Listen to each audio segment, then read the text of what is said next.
আল্লাহর সন্তুষ্টি অর্জন করতে পারে। এজন্য জান্নাতের সমস্ত দরজা সমূহকে আল্লাহ খুলে দিয়েছেন, জাহান্নামের সমস্ত দরজা বন্ধ করে দিয়েছেন, শয়তানদেরকে বেঁধে ফেলে দিয়েছেন। এত অফার দেওয়ার পরও দেখা যায় কিছু নিমক হারাম বান্দা রোজা রাখে না। শহরগুলোর মধ্যে যাও, গিয়া দেখো হোটেলের মধ্যে পুরুষদের জন্য আলাদা পর্দা, দেখছেন কিনা?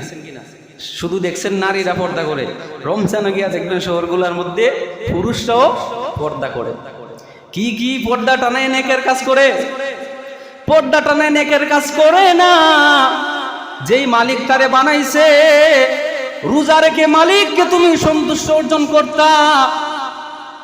এতদিন জানতাম যে লুগাইয়া লুগাইয়া মানুষ ইবাদত করে পর্দার ভিতরে, এখন দেখা যায় পর্দা টানাইয়া পর্দার গোপনের ভিতরে সে গুনার কাজ করে, রোজা রাখে না।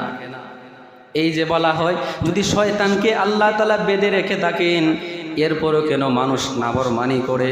এই রমজানও দেখবেন চুরি ডাকাতির অভাব নাই, জিনা বেবিচারের অভাব নাই, এমন কোনো দিন নাই চুরি ডাকাতি জিনা বেবিচার ধরা খায় না, প্রতিনিয়ত।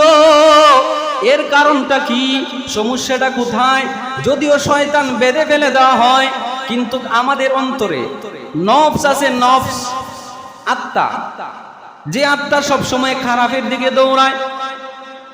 শয়তান যদিও বাধা, কিন্তু আমাদের নফস সেটা খারাপের দিকে দৌড়ায়।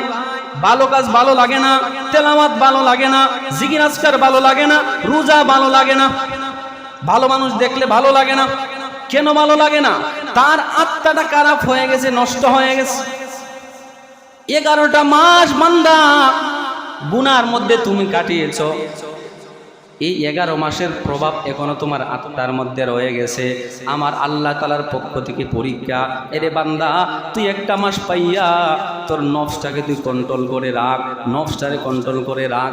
একটা মাস যদি তোর চরিত্রটাকে পরিবর্তন করতে পারোস, একটা মাস যদি তুই আল্লাহ তাআলার জন্য নিবেদন করে দিতে পারোস, নামাজ তাহাজ্জুদের মধ্যে কাটাতে পারোস, রোজার মধ্যে কাটাইতে পারোস, আমার আল্লাহ ওই বান্দাকে বলেন, এ বান্দা আমি তোর, তুই আমার। সুবহানাল্লাহ বলবেন না? দুনিয়ার কোন একটা দামি মানুষ যদি আপনাকে বলে, প্রধানমন্ত্রী যদি আপনাকে বলে যে আমি তোর, তুই আমার, ওই বান্দা যদি প্রধানমন্ত্রীর সাথে সাক্ষাৎ করতে যায়, তার কোনো বাধা থাকবে না, কোনো টিকিট লাগবে না। স্যাররা দেখলেই তাকে সেলুট জানাবে, কেননা প্রধানমন্ত্রী নিজে তাকে বলেছে তুই আমার, আমি তোমার। সে তাকে প্রধানমন্ত্রীর সাথে সাক্ষাৎ করার জন্য টিকিট লাগবে না।